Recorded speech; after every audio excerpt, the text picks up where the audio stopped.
Cameroon, Bandung, Africa, Bandung, to the world, Bandung. Your Bamenda man, your Ekuna man, your Ngi man, your Bakri man, and proudly so your Anglophone brother. You're welcome on this platform, dear friends. Quand on vous parle du FIF Pro, le FIF Pro, le FIF Pro, on dit le FIF Pro.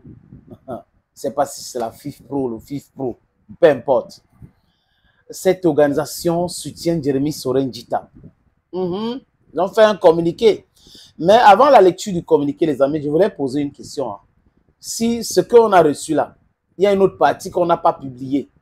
Parce que est-ce qu'on signe un communiqué? Est-ce qu'on publie un communiqué sans signature? C'est ce que vous voulez comprendre. Parce que le communiqué, vous voyez l'écran, il n'y a pas de signature. Est-ce que c'est vraiment le FIF Pro qui a soutenu Jérémy Soren-Djita? Ils ont le droit, il est membre du FIF Pro Afrique et tout ça là. Bon. Mais est-ce qu'il y a une partie qui a échappé à la vigilance des Bamenda man que je suis, des Bakourman que je suis? Just a question to understand. Jérémy Soren-Djita est soutenu. On peut dire ça. Mais qu'est-ce que... c'est la FIF Pro, le FIF Pro. Peu importe, les amis, je ne sais pas comment on appelle ça. Peut faire. Ce n'est que le soutien verbal comme ça. Parce que l'instant fêtier national a le pouvoir de sanctionner Djita. Et ses amis du FIF Pro peuvent seulement venir. On te soutient, on te soutient. Mais est-ce qu'ils ont lu la décision qui sanctionne Jérémy Soren-Djita? Est-ce que le mec a respecté le code d'éthique? That is the question we are asking here. On a l'occasion communiqué. Le FIF Pro soutient Jérémy Djita et les représentants des joueurs camerounais face aux sanctions. C'est signé le 21 ou le moins a été publié le 21 parce qu'il n'y a pas de signature. Du moins sur la copie que j'ai, il n'y a pas de signature. Le FIF Pro exprime son soutien total à Jérémy Djita, président du syndicat des footballeurs camerounais SINAFOC et membre du conseil d'administration mondial de FIF Pro, ainsi qu'à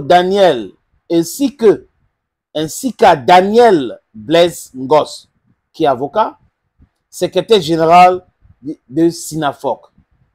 À la suite des sanctions prononcées cette semaine par la Fédération camerounaise de football, il y en a quand même qui trouvent que la Fédération camerounaise de football, c'est la Fédération Eto de football. Non, c'est la FECAFOOT qui a sanctionné Djita.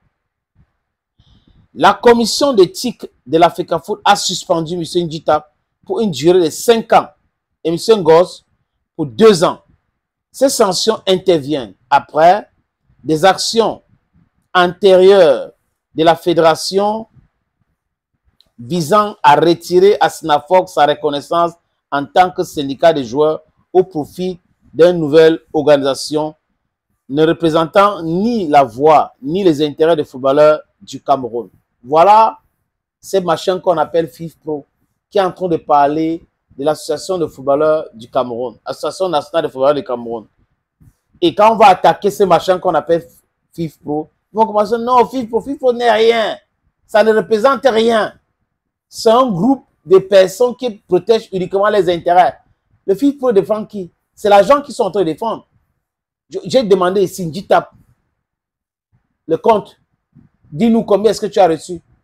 Combien? Tu as dépensé combien? On parle de 1 million de dollars chaque année.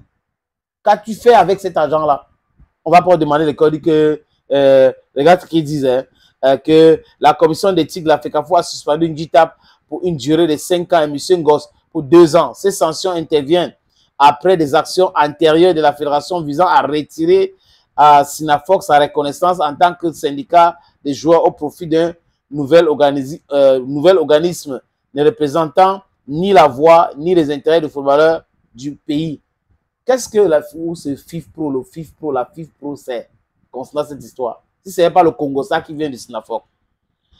FIF Pro s'inquiète du fait que cette affaire s'inscrive dans une tendance plus large où les autorités du football détournent les structures disciplinaires internes pour s'en prendre aux syndicats des joueurs et à leurs dirigeants. Une telle pratique porte atteinte au droit des joueurs à s'organiser de manière indépendante et affaiblit les mécanismes de responsabilité dans le sport. FIFPro, allez au TAS. Allez au TAS. Si vous pensez que le FIF, c'est le FIF ou la FIFPro, FIF Ngitap là, est quelque chose d'important, intéressant, allez au TAS, contester la décision là-bas, que de venir faire les communiqués, parce que là, le soutien là, et les commentaires qu'ils font, ça ne peut jamais changer quelque chose. Ces commentaires-là sont nuls. Il est chez nul, ça ne peut jamais rien changer. 5 ans, c'est ce qu'on a donné à Ngitap. Si vous voulez vous opposer à cela, donnez de l'argent à Ngitap qui part au TAS. Et après, on va lui dire, on va confirmer cela. Et maintenant, vous allez donner encore l'argent pour qu'il donne à la fédération. C'est de ça qu'il est question. Nous appelons la FIFA et la CAF à examiner de près la situation au Cameroun et à prendre les mesures appropriées pour faire respecter les normes de gouvernance, protéger les droits des joueurs et veiller à ce que les dirigeants syndicaux ne soient pas victimes de représailles à caractère politique. Qui fait la politique? C'est Ngitap qui allait en Côte d'Ivoire dire que bientôt la normalisation ou c'est la fédération. C'est Ngitap lui-même qui allait dire ça. C'est lui qui avait les Bell, Joseph et les autres. Hein? C'est lui qui utilise ce Sinafok pour le pouvoir, pour avoir le pouvoir à l'Africa Foot. Je vous dis que c'est les copains, non? C'est les petits copains. Le truc qui vient des petits copains. Que les dirigeants syndicaux ne soient pas victimes de représailles à caractère politique. La FIFA et la CAF ne peuvent absolument rien. La FIFA ne peut pas dicter ce qui... On parle de droit ici, là. La FIFA, si la FIFA entre dedans, l'Africa Foot conteste et la FIFA aura des problèmes. Même la CAF.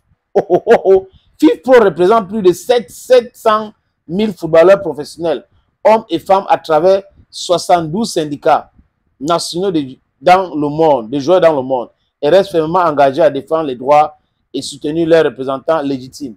FIFPro donc ne représente pas tous les joueurs au monde, parce que le monde ne compte pas 70 000 joueurs. C'est plus. C'est plus. Donc FIFPro est seulement dans 70 pays.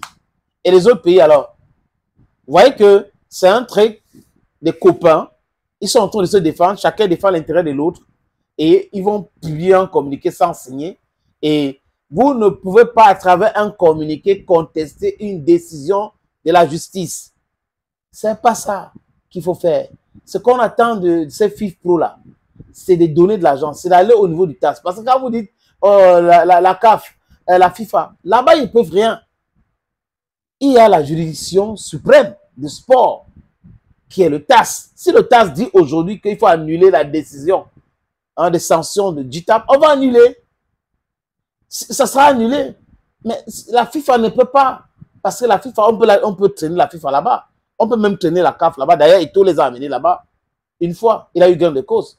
Donc, soutien ou pas soutien, vraiment, il faut aller au marché des femmes. Thank you, friends. Ils sont fâchés. Bye bye. Cameroon, Bandung, Africa, Bandung, to the world, Bandung.